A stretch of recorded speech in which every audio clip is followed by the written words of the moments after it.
My son Darius was in excruciating pain, and he desperately needed a kidney. My daughter-in-law Tameka bluntly stated, "It's your duty. You're his mother." The surgical team was preparing to operate when suddenly my 9-year-old grandson Jalen burst into the room yelling, "Grandma, I'll tell the truth about why my dad really needs your kidney." The entire medical team froze, their movements ceasing in unison. I'm glad you're here. If you're watching this video, please hit the like button, subscribe to the channel, and let me know in the comments where you're hearing this story. I'm curious to see how far it reaches. I lay on the cold, hard steel of the operating table, the harsh white glare of the surgical lamp blinding my eyes. The intensity was unbearable. I desperately wanted to squeeze my eyelids shut, but I couldn't. My body was rigid, not from the chill of the room, but from a suffocating pressure, a feeling as though fate itself were constricting my throat. The rhythmic beep-beep of the heart monitor was a relentless percussion, each beat like a hammer blow to my skull. I heard every sound with unnerving clarity, the metallic clinking of instruments as the nurse meticulously arranged them, the rustling of paper as Dr. Freeman reviewed my file, and even the hushed whispers emanating from the other side of the observation window where Tameka was with her parents. I strained to see through the frosted glass. There was Tameka, arms tightly crossed, her gaze as sharp and unwavering as a razor blade. She whispered to her parents, her eyes never leaving mine, her silent command palpable. Sign it now. Do it. Don't hesitate. I had already signed the consent form, authorizing the donation of my kidney to Darius. That piece of paper, bearing my shaky signature and irrevocable commitment, must be somewhere on the doctor's desk. The nurse held the syringe, the glint of the anesthetic shimmering under the surgical lights. I closed my eyes, attempting a deep breath, but my chest felt as heavy as lead. I thought of Darius, my eldest son, the child I had devoted my life to protecting. He was in the next room, weak and vulnerable, his survival dependent on my kidney. I told myself, this is the right thing to do. As a mother, I have to do it. But an inexplicable emptiness gnawed at my soul, a nameless anxiety that refused to be dismissed. Then a jarring sound, a thunderous crash, startled me. The operating room door swung open, a blast of frigid air causing the instruments on the tray to rattle and clink. The entire room seemed to hold its breath. I opened my eyes, attempting to lift my head, though the restraining straps held me firm. Jalen, my 9-year-old grandson, rushed in like a miniature tornado. His sneakers were caked in mud, his school uniform rumpled, his small chest heaving as he gasped for air. A terrified nurse trailed behind him, frantically shouting, "Child, you can't be in here. My God, stop." But Jalen didn't stop. He ran straight to me, his large round eyes filled with a mixture of fear and fierce determination. "Grandma," he said, his voice trembling but clear enough to pierce my heart. "I have to tell everyone why my dad really needs your kidney." The room fell deathly silent, as if the entire world had stopped spinning, the tension slicing through the air like a blade. The rhythmic beep-beep of the heart monitor now seemed amplified, as if trying to tear the silence apart. A doctor nearby dropped a pair of surgical forceps, the metallic clang on the marble floor deafeningly sharp, a stark disruption of the tense stillness. I looked at Jalen, my precious grandson, the child I still held in my arms and read bedtime stories to every night. There he stood, clutching an old cell phone, his face pale but his eyes burning with an unsettling intensity. What did he know? Why was he saying this? My heart hammered against my ribs, threatening to burst free. I yearned to scream, to demand answers, but my throat was too parched, my voice trapped. Dr. Freeman, the lead surgeon, frowned deeply, raising a hand to signal the team to halt. His voice, though low, carried an unmistakable edge. "Whatever you have to say it now." His gaze swept over me, settling on Jalen as if he too was captivated by this strange, unforeseen turn of events. Tameka pounded on the door, making the glass vibrate. "Don't listen to him," she shrieked, her voice almost hysterical. "He's just a kid, you'll see." But Tameka's composure had crumbled. Her eyes were wide with panic, as if a carefully guarded secret was about to be exposed. Jalen didn't look at his mother. His gaze remained fixed on me, his small hand clenching the cell phone until his knuckles shone white. He took a deep breath, as if summoning every ounce of courage he possessed. I longed to sit up, to embrace him, to reassure him, but I was utterly immobile. I could only watch. And in my little grandson's eyes I saw a pain, a truth he was desperately trying to bring to light. In that suspended moment, as the entire room held its breath, memories of the past flooded my mind, an avalanche of recollections from those days when I believed my family was a sanctuary of love and trust. I remembered my old house in Chicago, where the pervasive scent of disinfectant had become so ingrained that I barely noticed it anymore. I am 67 years old, but sometimes I feel much older, as if time itself had stolen my vitality long ago. My husband, Clarence, had been bedridden for more than 10 years. He sat in his ancient wheelchair, its squeaking wheels a constant soundtrack to my life as I pushed him into the backyard for a breath of fresh air. He rarely spoke, only occasionally letting out a weary sigh, his gaze lost in a distant emptiness. Once I took his hand and asked, "Clarence, are you tired of this life?" He merely blinked, offering no response. I don't know if he understood me or if I was simply talking to myself. That house was my entire world, the place where I raised my two sons, Darius and Tyrone. I worked tirelessly to give them a better life than I had known. I rose before dawn to sell produce at the market, spent afternoons sewing clothes for neighbors, and often stayed up until midnight mending torn garments and ensuring timely delivery. My hands were rough and calloused, my nails perpetually stained with dirt from the market, but I never complained. I only wanted Darius and Tyrone to have a life free from the hardships I had endured. Darius, my eldest, was my pride. He was strong and tall, working in construction and always returning home with a boisterous laugh. But in recent years his strength had waned. Initially it was merely fatigue. Then gradually I noticed his pallor, his sunken eyes, and one day, a chilling terror gripped me when he confessed to passing blood in his urine. I embraced him tightly, asking, "Darius, what's wrong, son? Tell me." He simply shook his head, offering a weak smile. "Don't worry, Mom. It's probably just from all the hard work." Tameka, my daughter-in-law, entered our lives like a gust of unsettling wind. She was beautiful and spoke sweetly, and at first I genuinely believed she was a blessing for Darius. She cared for him diligently, bringing home his medications, overseeing his meals, and reminding him to take his pills precisely on schedule. All the neighbors showered me with praise. "You're so lucky, Mrs. Jackson, to have such a good daughter-in-law." And I believed them. Every time I saw Tameka offering Darius a bowl of soup, I reassured myself that I was merely overthinking things.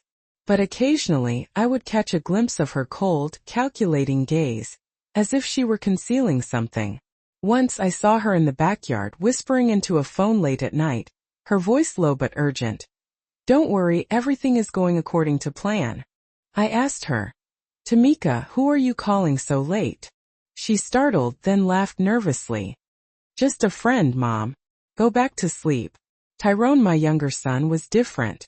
26 years old, he lived a few blocks from my house and worked as a plumber and electrician.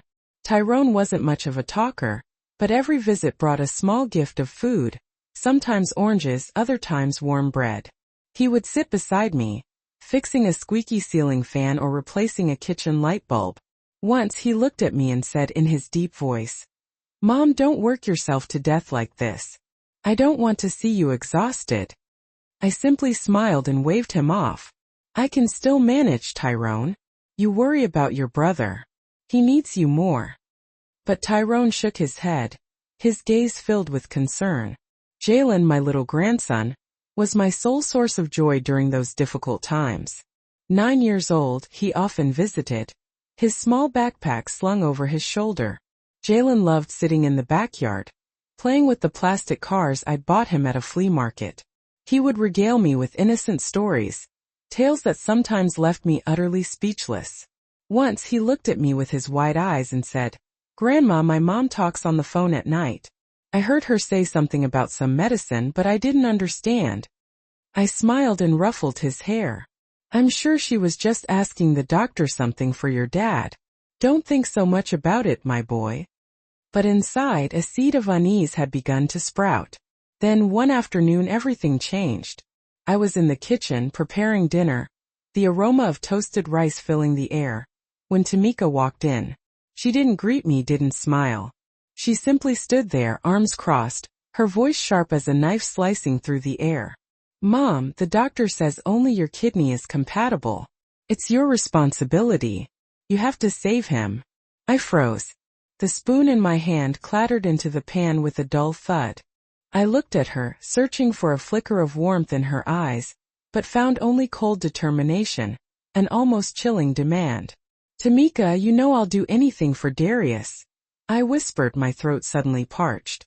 She nodded, as if she had achieved her objective, and turned to leave. Less than 10 minutes later, Tameka's parents arrived.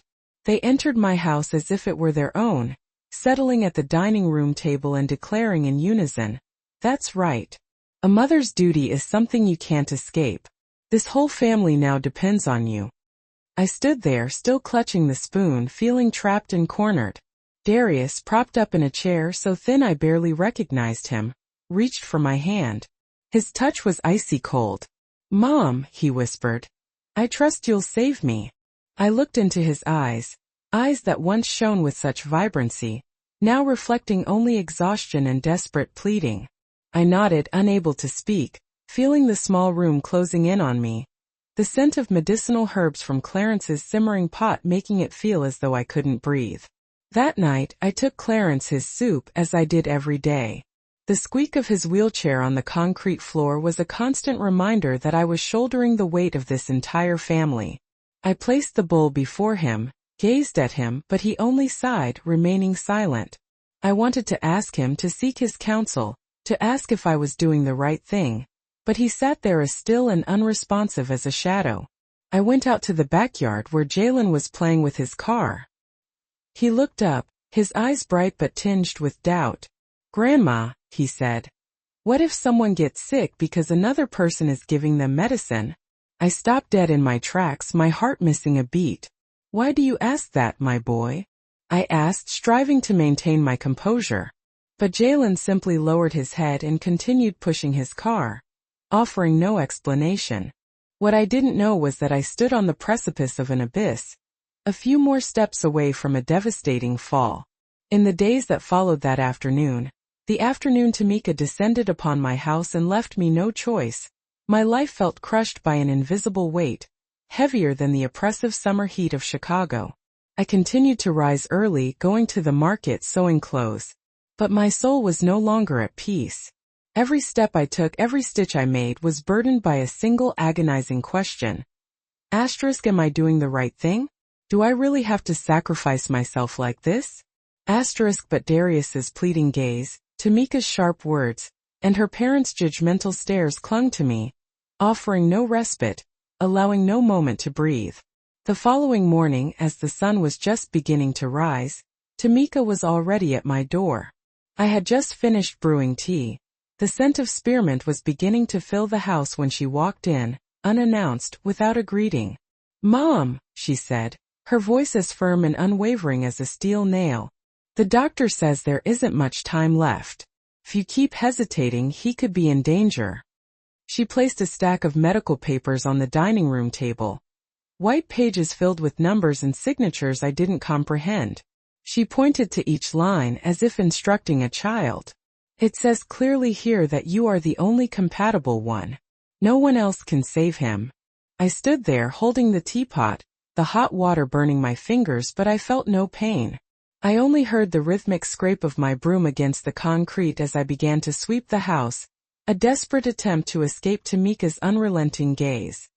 "I heard you," I said, my voice barely audible. "I'll do everything for Darius."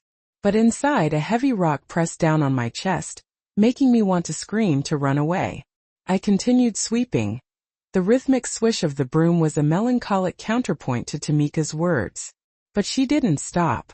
She simply stood there watching me, as if waiting for me to reaffirm my compliance, to ensure that I wouldn't dare refuse. When she left, I sat down, covering my face with my hands. I thought of Darius, of the days when he was small and would run after me at the market, clinging to my skirt and laughing uproariously. Mom, when I grow up, I'm going to build you a beautiful house. Now he lay there emaciated, pale, a mere shadow of his former self. I wondered if I could let him go without doing anything. But the thought of donating my kidney filled me with a deeper fear. Not of the surgery itself, but of a sense that I was being pushed toward something larger, something darker, something I couldn't clearly discern. That night, Tameka's parents came over. They brought a basket of fruit, mangoes and oranges, but left it on the table as a mere formality, settling into the two main living room chairs as if they owned the house. Her father, Mr. Washington, cleared his throat several times and said in a raspy voice, "In my day, parents sacrificed everything for their children. My grandmother sold all her land to save her son. Now it's your turn. You have to do the same." Tameka's mother, Ms. Robinson, nodded, her gaze as sharp as a knife. "If you refuse, this family's honor will be in the dirt. What will the neighbors say? They'll say you don't love your son, that you don't deserve to be a mother." I sat there, clutching the edge of the table, feeling cornered, trapped in a suffocating darkness. I wanted to speak, to ask them why the burden fell solely on me, but I couldn't open my mouth. I simply lowered my head and nodded slightly like an automaton. Dinner that night was as heavy as a funeral. Tameka, with a forced charm, placed a piece of chicken on my plate, but her voice remained cold. "Mom, save your strength for the surgery." I looked at the chicken, but I couldn't swallow. Darius sat across from me, his face gaunt, his eyes sunken. He attempted a weak smile. "Mom, I know you'll save me. Just like all the times you saved me when I was a kid." His words were like a dagger to my heart. I remembered the nights he'd had a high fever, and I'd stayed up all night sponging him down with cool cloths. The times he fell off his bike and I rushed to tend to his wounds. I had always been there. I had always been the mother willing to do anything. But this time, why did I feel such overwhelming fear? Tyrone sat silently in a corner of the table, a shadow in the dim light.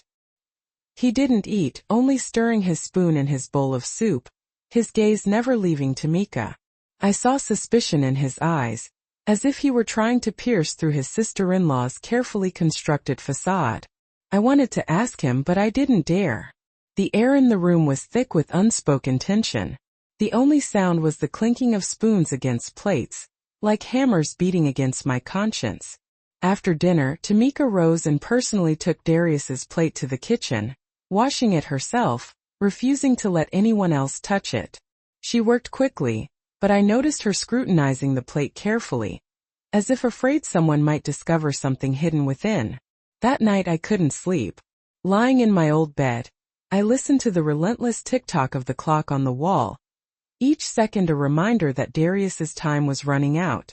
I got up and went to the hall to get a glass of water. Then, I heard whispers emanating from Darius and Tameka's room. I stopped, standing in the darkness, holding my breath. Tameka's voice was low but distinct. "Yes, after the transplant we'll have all the data. Don't worry, she won't dare refuse." I stood there, my heart pounding, my hands trembling so violently that I had to lean against the wall to avoid falling. Data? What were they talking about? I wanted to knock on the door to confront her, but at that precise moment Tameka opened the door. She was startled to see me, then offered a false smile. "Still up, Mom? I was just checking on his medication." I nodded and turned away, but I felt as if thorns had been plunged into my heart. Tameka's smile, her voice. Everything felt false, a mask concealing something terrible. In the days following that tense conversation with Tameka and her parents, I felt as if I were living in a fog-laden dream, where everything familiar was morphing into something strange and terrifying. I continued my daily routine, going to the market, sewing clothes, caring for Clarence, but every action was mechanical, devoid of feeling. My heart felt heavy, as if a black cloud hung perpetually overhead. Tameka's words, Darius's pleading gaze, they swirled in my mind, offering no respite. But then one afternoon when Jalen, my 9-year-old grandson, came to visit, The first crack appeared in the wall of trust one had been desperately trying to maintain. Jalen arrived with mud-caked sneakers and little hands still sticky from art class paints. He tossed his old backpack in a corner, sat on the floor, and took out the plastic car I had bought him at the flea market the previous year. I looked at him, attempting a smile, but my mind was a chaotic whirlwind. Jalen had always been a beacon of light in my dark days, with his innocent stories and crystal-clear laughter. But that day he didn't smile. He pushed the car back and forth across the floor, a lost look in his eyes. And then suddenly, he lifted his head and stared at me. "Grandma," he said, his voice low but clear. "What if my dad isn't sick because of life, but because someone is giving him medicine on purpose?" I was startled, as if I'd been struck. The spoon in my hand almost slipped from my grasp. I managed to hold onto it, my hands trembling. "Why do you say that, Jalen?" I asked, trying to keep my voice steady, but my heart was pounding. I looked into his eyes, so clear, yet filled with a worry far too profound for his age. Jalen didn't answer immediately. He lowered his head and continued playing with his car, but I saw him clench his fist, as if he were holding something back. I wanted to hug him, to question him further, but I only managed a nervous laugh.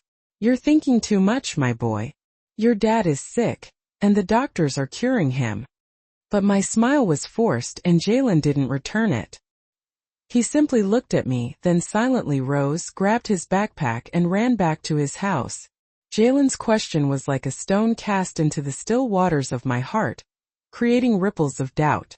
I remained in my small kitchen, staring at the vegetables on the table, unable to focus. I thought of Darius, of the bottles of pills Tameka always brought, of how she controlled every aspect of my son's care.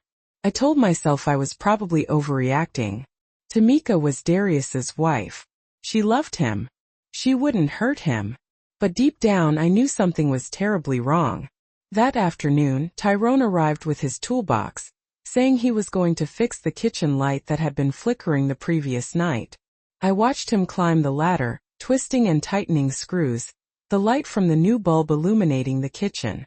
But as he descended, holding the old light bulb in his hand, Tyrone looked at me with an unusual seriousness. "Mom," he said, his voice barely above a whisper, "my sister-in-law is acting very strange. I saw some unlabeled pill bottles in my brother's medicine cabinet, and she hides them very well." I was startled. The plate I was washing in the sink slipped from my grasp, splashing water onto my blouse. "What are you saying?" I asked, my voice tight with fear. Tyrone climbed down from the ladder and stood before me, his eyes filled with concern.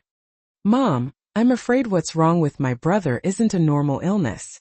I'm afraid someone—" He didn't finish the sentence, but his expression spoke volumes.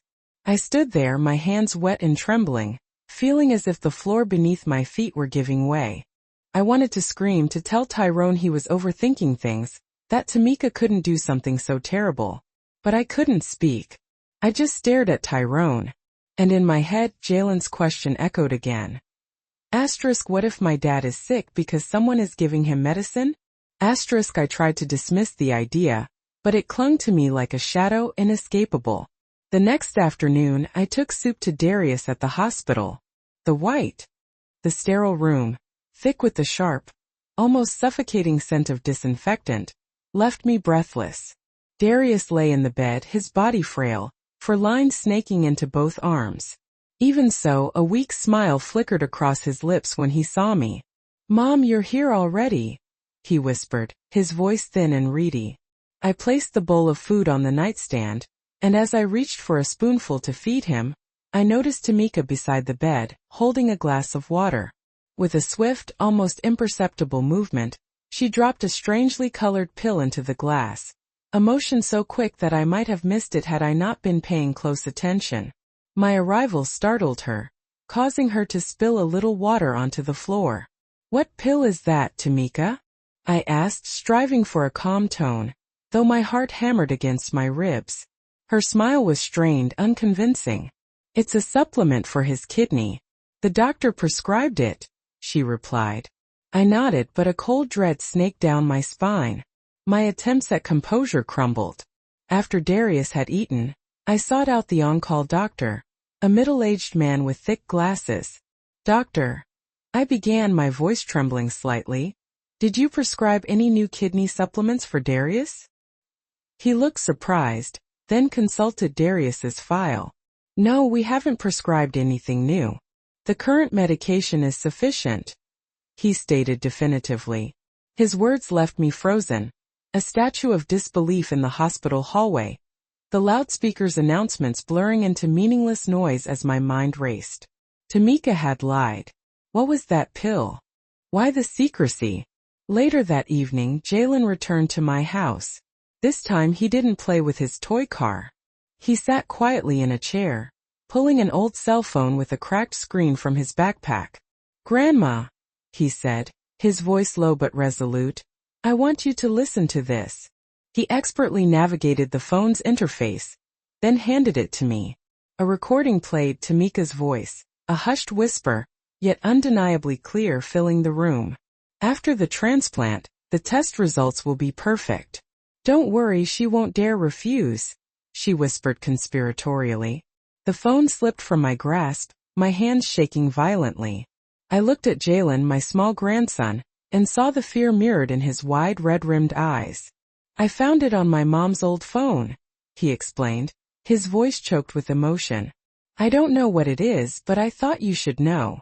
I embraced him, fighting back tears. "You're so brave, my boy," I whispered, though inside my world was shattering. Test results? What was Tameka talking about? My thoughts swirled. The unlabeled bottles, Tyrone's suspicious glance, the oddly colored pill. Disconnected pieces of a disturbing puzzle, slowly, agonizingly clicking into place, forming a picture I desperately didn't want to see. That night sleep eluded me. I sat in the quiet house, the rhythmic tick-tock of the clock a relentless reminder of Darius's dwindling time. The next morning I arrived at the hospital, carrying a plastic container filled with warm home-cooked food. The comforting aroma of rice and stewed meat battled the pervasive smell of disinfectant. Darius's room remained stark white, cold, the antiseptic odor heavy in the air. I'd grown accustomed to the hospital's sterile environment, but today it felt like a physical weight on my chest. Darius lay in bed, his eyes sunken, his face pale, yet he still attempted a smile upon seeing me. "Mom, you're here so early," he murmured, his voice barely a breath. I placed the food on the nightstand, forcing a smile while a storm raged within. The doubts, Jalen's unsettling question, Tyrone's ominous warning, all clamored for attention, refusing to grant me peace. Tameka sat silently beside Darius's bed, her gaze fixed on the drip, ignoring my presence with a curt nod.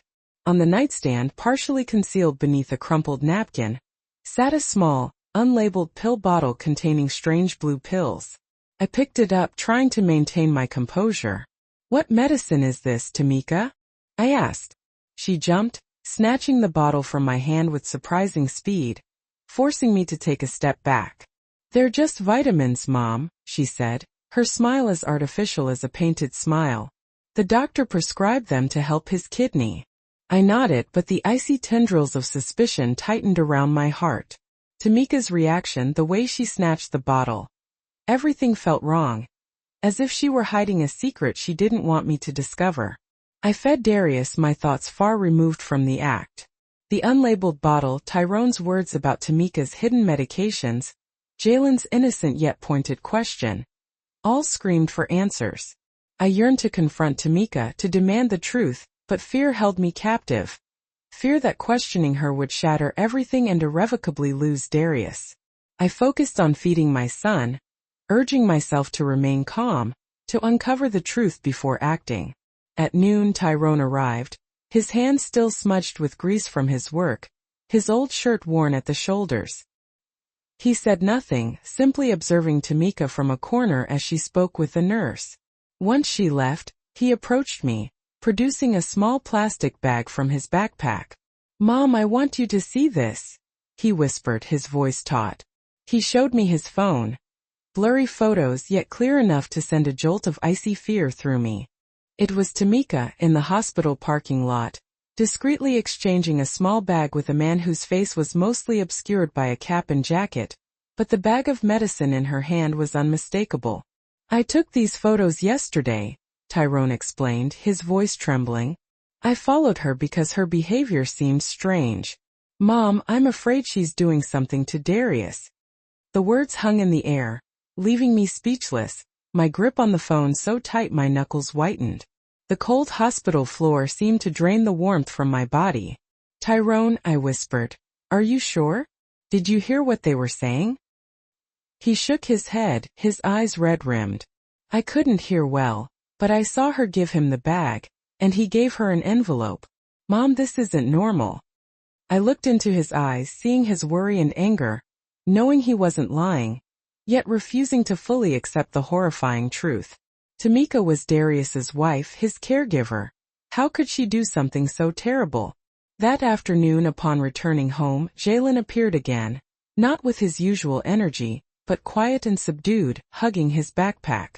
"Grandma," he said, his voice low but determined, "I want you to hear something." He retrieved the old cell phone and with trembling hands, played an audio file. Tameka's voice, a chilling whisper, pierced my heart like a knife. "After the transplant, the data will be complete. Don't worry, that old woman won't dare refuse. This result is worth 100 times more," she hissed. I froze, dropping the phone, my hands shaking uncontrollably. Jalen's eyes were red, his lips pressed tight, holding back tears. "I found it on my mom's old phone," he whispered, his voice breaking. "I don't know what it is, but I thought you should know." I hugged him, feeling the world crumble around me. "You're so brave, Jalen," I whispered, my voice cracking, tears streaming down my face. Darius, the unlabeled bottles, Tyrone's photos, Jalen's recording. The pieces were falling into place, forming a dark, horrifying picture I couldn't bear to fully confront. What was Tameka doing? What data? What results? And why that chilling phrase, "That old woman won't dare refuse"? I felt a deep betrayal, not just by Tameka, but by my faith in family and love itself. That night sleep was impossible. I sat in my silent house, the wail of a distant ambulance a constant, throbbing reminder of Darius's fragility, Tameka's calculating whispers echoing in my ears. I thought of Tyrone's suspicion, Jalen's bravery, the weight of a truth slowly unveiling itself. I wanted to confront Tameka, to scream for answers, but fear, the fear of a truth far more horrifying than I could imagine, paralyzed me. I was alone, grappling with the fragments of a devastating reality. The following morning, a heavy weight settled on my chest. The cheerful chirping of birds, usually a source of solace, felt like a torment. Today was the day the hospital would decide on Darius's kidney transplant. Jalen and Tyrone's discoveries, the recording, the photos, the unlabeled bottle, spun relentlessly in my mind, yet I couldn't face them. The fear of uncovering an unbearable truth held me captive. I wanted to save Darius, to see him healthy again, even if it meant sacrificing a part of myself, but deep down, I knew the situation was far more complex. The hospital scheduled a meeting for noon. In a small room, Dr. Freeman waited, spreading Darius's lab results across the table. Pages filled with numbers and graphs I couldn't decipher. "Mrs. Jackson," he said, his voice grave but firm, "we've reviewed everything thoroughly. You are the most compatible donor for Darius. If we don't proceed soon, his life will be in danger." I sat there, clutching my blouse, my head buzzing. "I understand," I whispered, my voice so faint I doubted he heard me. Dr. Freeman's expression softened. "Do you need more time to think about it?" he asked gently. I shook my head, not from a decision made, but from a feeling of utter helplessness.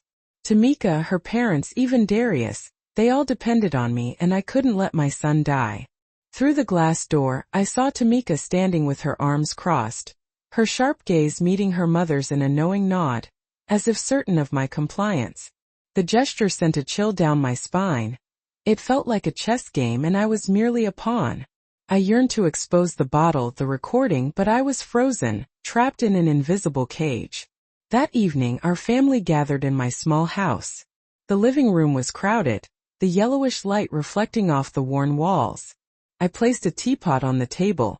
The scent of spearmint couldn't mask the heavy atmosphere. Tameka's parents, Mr. and Ms. Robinson, occupied the best chairs, Tameka sitting beside them, her gaze flitting to me, a silent assertion of control. Darius lay on the sofa, pale and weak, Tyrone leaning against the wall, silent but his eyes burning with suppressed rage. Jalen huddled in a corner, clutching his backpack, his eyes reflecting his distress. I took a deep breath, my hands trembling as I set down the teapot. "I've made a decision," I announced, my voice trembling but firm. "I'm going to donate my kidney to Darius." The room exploded. Ms. Robinson clapped, her voice shrill. "That's a real mother. I knew you wouldn't disappoint this family." Tameka covered her face, tears streaming, but I saw the tightness of her fists, a hint of calculation beneath the show of emotion. "Oh, Mom," she choked out. "I knew you loved him more than anyone. Thank you." Darius looked at me, his eyes clouded with exhaustion, but he managed a weak, "Mom, I owe you my life." His words pierced my heart, but then Tyrone leaped up, slamming his fist on the table, the teacups jumping. "No!" he shouted, his voice shaking with rage. "Mom, don't you see? You're sacrificing yourself for a wicked plan. She's using you and she's using Darius."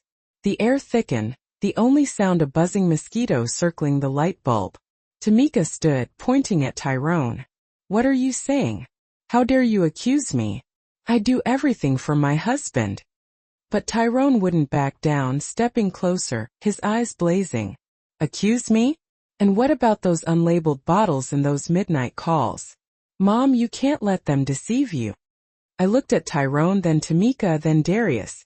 I wanted to calm Tyrone, but the words wouldn't come. I looked away, feeling the world closing in. That night I sat alone in my small room, the flickering oil lamp illuminating the trembling words I wrote in my will. The little house to Tyrone, a few cherished items to Jalen. Each stroke felt like a wound. I didn't know if I'd survive the operation, but I wanted to leave something for those I loved. Clarence sat motionless in his wheelchair, his lifeless eyes watching me, his hand trembling, unable to speak. Tears streamed down my face. "Clarence, I have to do this right. I have to save Darius." He didn't respond, only blinked, 2 tears rolling down his own gaunt cheeks. I folded the will, placing it in an old wooden box containing wedding memories. Outside, the rain fell, mirroring my own sobs. Early the next morning, shrouded in fog, I lay on a gurney in an ambulance, clutching a small bag containing a change of clothes and a cherished embroidered handkerchief. The siren wailed, but I barely registered it. Streetlights blurred, mirroring my shattered dreams. I closed my eyes, trying to breathe, but my chest felt heavy. Today I would donate my kidney to Darius. I'd made my decision, written my will, prepared myself mentally, yet my heart remained a tangled knot, as if I were entering a nightmare with no escape. The ambulance stopped, and a nurse wheeled me down the endless hospital hallway. The screech of wheels on tile felt like blows to my head. Tameka walked behind me, her steps light but firm like a guard's. "Don't worry, Mom," she whispered, her voice low and sharp. "After the surgery, everything will be fine." A flash of triumph in her eyes sent another shiver through me. Her smile wasn't comforting. It felt like the final move in a sinister game.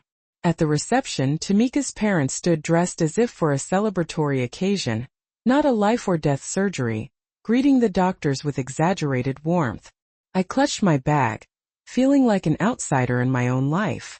Darius waited in a small, cold room, his frail body riddled with 4 lines, his face pale, eyes sunken, yet he still tried to smile weakly upon seeing me. "Mom, thank you," he whispered, his voice thin with exhaustion. I held his icy hand, fighting back tears. "Darius, I'll do everything to make you better," I said, my voice trembling, as much to convince myself as him. I looked into his eyes, seeing unwavering trust, questioning if I was making the right decision, risking my life for something I didn't fully understand. Suddenly, Tyrone burst in, his hands still greasy, his shirt soaked with sweat, as if he'd run a marathon. "Mom, don't do it," he pleaded, grabbing my shoulders. "I beg you, don't donate the kidney. Something isn't right." I looked at him, at the rage and desperation in his eyes, wanting to tell him I'd already decided that I couldn't let Darius die, but the words wouldn't come. I squeezed his hand and let the nurse lead me away, leaving Tyrone shouting after me, "Mom, listen to me." I didn't dare turn back, fearing that looking into his eyes would break me. The hospital hallway stretched ahead, cold and sterile, the smell of disinfectant nauseating. An impersonal voice announced, "Operating room number 3, prepare for kidney transplant." In the changing room, a nurse dressed me in a cold blue gown, a stark reminder of the sacrifice I was about to make. I looked in the mirror, seeing my gaunt face, dark circles under my eyes, asking myself, "Mary, what are you doing? Is this right?" The image of Darius in his hospital bed silenced my doubts. I gritted my teeth and continued. As I walked, I saw Tameka and Ms. Robinson by a window, speaking to a man in a black jacket and cap, the same man from Tyrone's photos. Tameka handed him an envelope. He quickly pocketed it.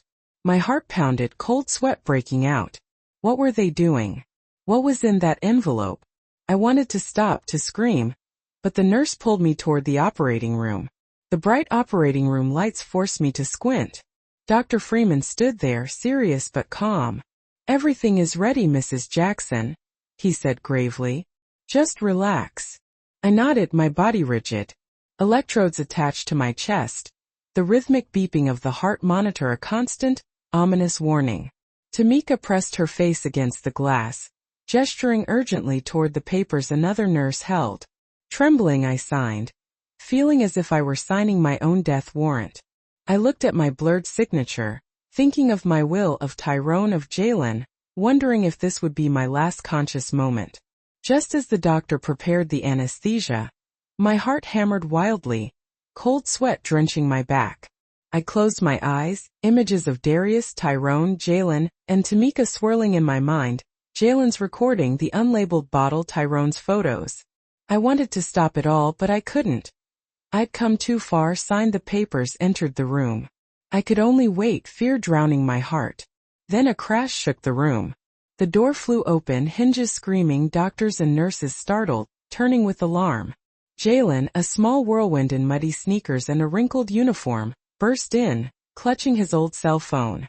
A nurse cried, "Child, you can't be here." But he ran towards me, his eyes wide with fear, yet burning with an unyielding determination. "Grandma," he said, his voice trembling but clear, silencing the room. "I have to tell everyone why my dad really needs your kidney." His words were a bomb exploding in my mind. I held my breath, my heart seeming to stop. The operating room fell utterly silent, the only sound the insistent beeping of the heart monitor, now amplified, a stark counterpoint to the tension. A nearby doctor dropped a pair of surgical forceps.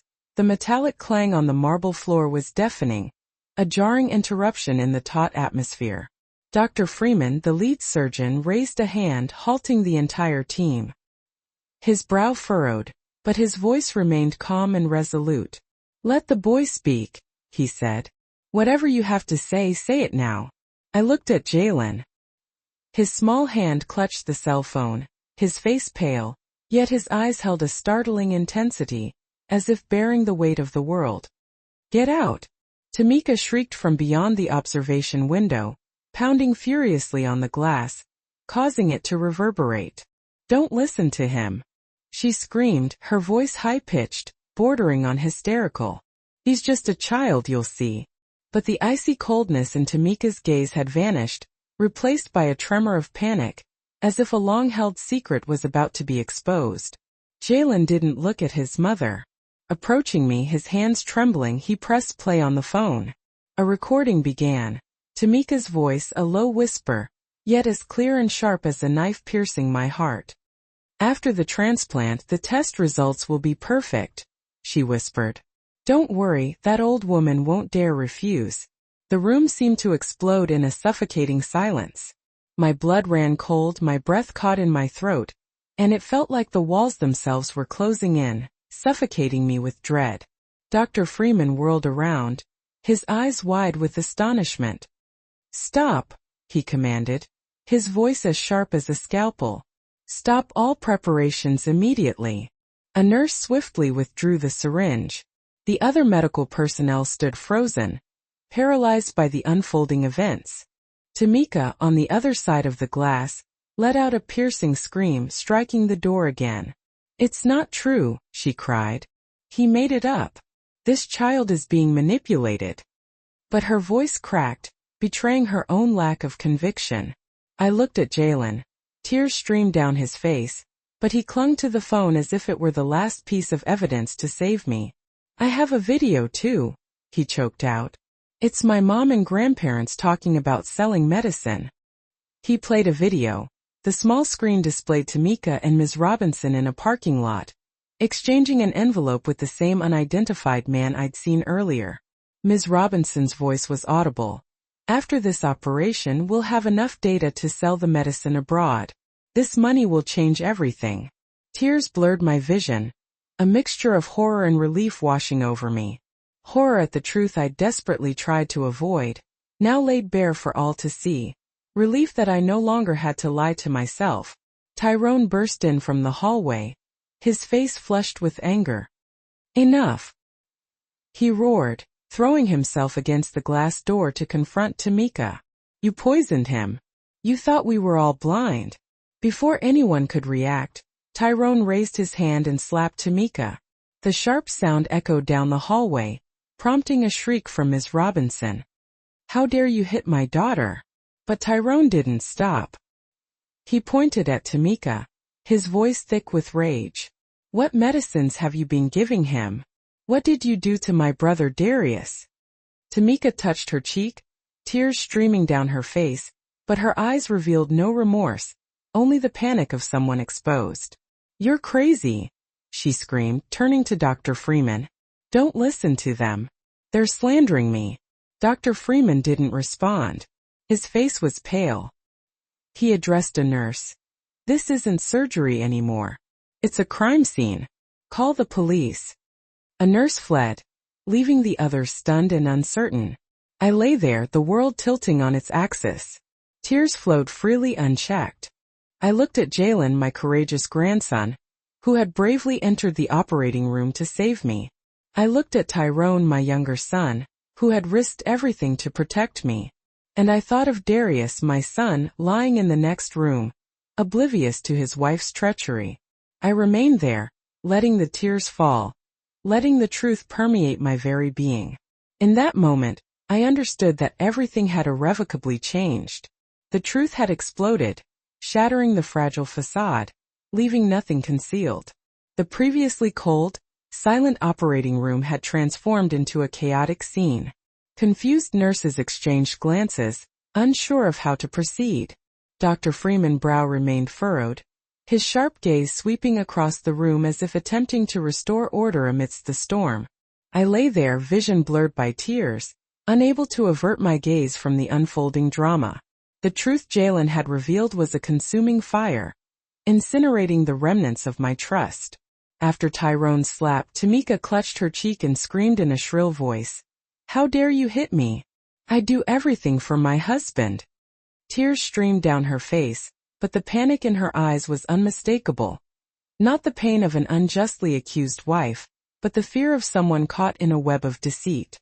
She turned to her parents, grabbing Ms. Robinson's blouse, her voice choked with desperation. "I didn't do anything wrong. I just wanted to save Darius. Dad, Mom, say something." But Mr. Washington and Ms. Robinson stood frozen, their faces ashen, speechless. Ms. Robinson, usually so sharp and domineering, merely clenched her hands, biting her lip to suppress a tremor. Suddenly, Ms. Robinson slammed her cane on the floor. The dry sound of wood on tile echoed through the room as she pointed directly at me. "You dared to manipulate your grandson into making up lies about me. You evil old woman." Her words felt like a physical blow. I wanted to scream, to tell her that I hadn't manipulated anyone, that it was her daughter who had betrayed my family. But a lump formed in my throat, silencing me.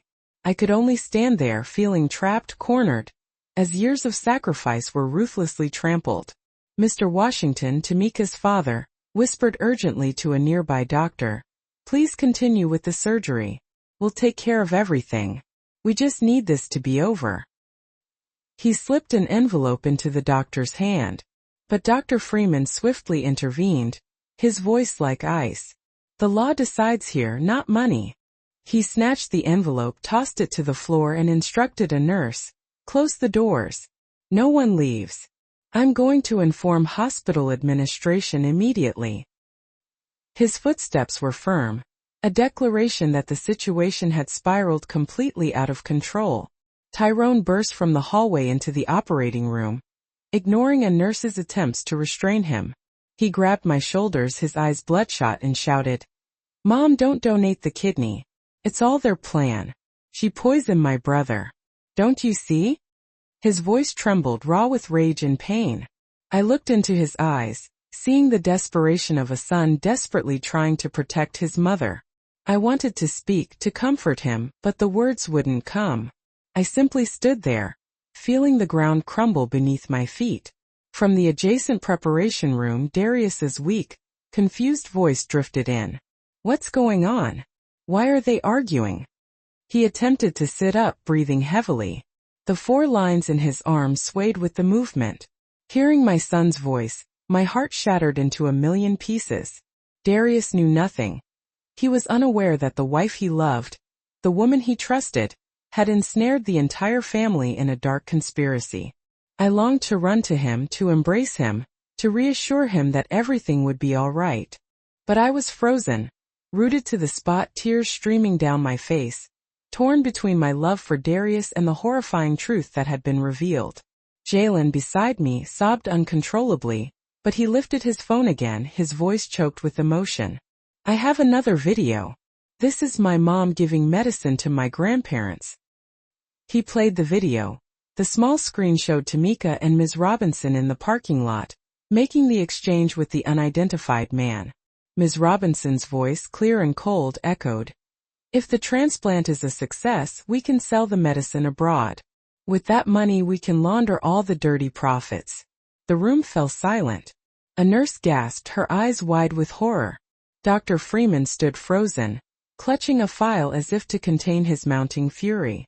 Tameka, panicked, lunged for Jalen's phone, attempting to hurl it to the floor. "No, that's fake," she screamed, her voice breaking. But Tyrone was quicker. He snatched the phone from her, shoving Tameka to the floor. One of her high heels flew off, bouncing on the floor with a dry final thud, a punctuation mark to the charade she had orchestrated. "Shut your mouth," Tyrone roared, his face crimson with fury. "You think you can fool everyone? What did you do to my brother Darius?" Tameka sat on the floor, her hair disheveled, but a spark of defiance remained in her eyes. "I didn't do anything. You're slandering me." Hospital security arrived. 2 uniformed officers entered, their expressions grim. They moved towards Tameka, Mr. Washington, and Ms. Robinson, allowing no time for reaction. Ms. Robinson continued to curse, her cane trembling in her hand. "Traitor! You destroyed this family." She pointed at me, but her voice faltered, as if even she recognized the finality of the situation. Tameka was firmly restrained. She struggled. "Let me go. I didn't do anything wrong." But her eyes now reflected only the desperation of someone cornered. I remained motionless, my body chilled, but my eyes wide open, witnessing the unfolding of the truth. When the operating room door closed behind the police, Tameka and her parents' screams still echoed in the hallway. But to me they faded like a dissipating nightmare. Tameka continued to scream in a broken voice. I was contributing to science. Nobody understands me. But no one answered. Mr. Washington and Ms. Robinson, who once sat so arrogantly in my living room, now walked with bowed heads, escorted in silence. I lay on the operating table, still trembling, but the fear had subsided. A strange sense of relief washed over me, as if I'd been released from an unseen cage. Dr. Freeman approached. His face was serious, but his gaze had softened. "Mrs. Jackson," he said gravely, "we've canceled the surgery. We will transfer Darius to alternative treatment. Dialysis combined with new medications. You risked your health preparing for this, but you have saved his life and your dignity. I looked at him. Tears streamed down my cheeks, but I didn't wipe them away. Thank you, doctor. I whispered, my voice weak but sincere. I didn't know if I'd truly salvaged my dignity, but I knew that, for the first time in months, I felt as though I could truly breathe. Tyrone rushed to my side and helped me sit up. He took my hand, his grip firm but his eyes filled with pain. You still have me, Mom, he choked out. I'm going to protect you from now on. I promise. I squeezed his hand, feeling the warmth of his calloused, grease-stained skin. I looked into Tyrone's eyes and saw the unwavering strength of a son willing to bear the weight of the world to protect his mother. You're my pride, son, I whispered, and the tears flowed again. Tyrone said nothing. He simply embraced me tightly. And in that embrace I found solace amidst the ruins of my family. Darius was transferred to a recovery room. When I entered, he lay pale, the 4 lines still in his arms. He looked at me with red-rimmed eyes and asked weakly, Mom, is it true that everything my wife did was to harm me? His question pierced my heart. I went to him, sat on the bed beside him, and embraced him. My tears fell, wetting his hospital gown. Oh, Darius, my son, I choked out. I don't know where it all began, but I promise I won't let anyone hurt you again. Darius lowered his head, tears rolling down his gaunt cheeks. Mom, I was wrong, he whispered. I didn't protect you, and I let you suffer too much. I hugged him tighter, feeling that in the world, it was just the two of us, clinging to each other amidst the storm that had passed. In the following days, the newspapers carried the story. Drug trafficking ring busted at local hospital. The headlines screamed. The articles detailed a network of doctors and pharmacists, with Tameka, Mr. Washington, and Ms. Robinson as key players. They had been testing illegal drugs on patients like Darius, using the kidney transplant as a cover to collect data for an international organization. Reading those words filled me with horror and anguish. I thought of Tameka, of her kindness, her sweet words now revealed as lies. I thought of Darius, of the months of suffering he endured, unaware of his wife's betrayal. Darius began his dialysis and medication treatment. His health improved slowly but steadily. One afternoon he took my hand, his head bowed, and said in a choked voice, Mom, I was blind. I trusted Tameka and almost let you lose everything. I stroked his head as I used to when he was a child and told him, Son, what's important is that you're still here. That's all I need. But in my heart, a scar remained, not just from Tameka's betrayal, but from my own failure to question, to be vigilant, to prevent myself from being led to the brink. I returned to my small house, where Clarence remained motionless in his wheelchair. I sat beside him and recounted everything, from Jalen's recording to Tameka's arrest. I don't know if he understood everything, but when I finished I saw him blink, and 2 tears rolled down his withered cheeks. I took his hand, squeezed it, and for the first time in years, I felt a faint response, a weak squeeze, as if he were trying to convey his understanding. I burst into tears, not from pain, but because I knew that, despite everything, I still had him. I still had my family. Jalen became a local hero. When he came home, he ran to me, hugged my neck and whispered, Grandma, I'm sorry I took so long to speak up, but at least I got there in time to save you. I laughed through my tears, embracing the boy, feeling the warmth of his small body. You're the bravest person I know, I said, ruffling his hair. Jalen smiled, the first genuine smile I'd seen in days. I looked into his eyes and saw that his innocence, though scarred by what he'd witnessed, remained. I vowed to protect Jalen, to give him a childhood no one could steal. That last night I sat in my small room, the flickering oil lamp casting shadows on the walls. I opened my old diary and wrote the final lines. Blood doesn't always make you family. Sometimes it's the truth that shows you who really deserves to be called that. I closed the diary, put down the pen, and listened to the rain against the roof. A strange calm settled over me. The storm had passed, leaving a clear sky. I looked out the window, the pale moonlight illuminating the backyard. And I knew that however long the road ahead might be, I would never again let myself be blinded. I had found my own strength. And that was the most valuable thing no one could take from me. The story you've just heard has been altered in names and locations to protect the identities of those involved. We share this not to judge, but in the hope that someone will listen, will pause to reflect. How many mothers suffer in silence within their own homes? I truly wonder, if you were in my place, what you would do. Would you choose silence to preserve peace? Or would you dare to confront everything to reclaim your voice? I want to know your opinion, because every story is a candle that can light the way for another. God always blesses, and I believe that courage leads us to brighter days. Meanwhile, on the final screen, I leave you with two of the channel's most cherished stories. I'm certain they will surprise you,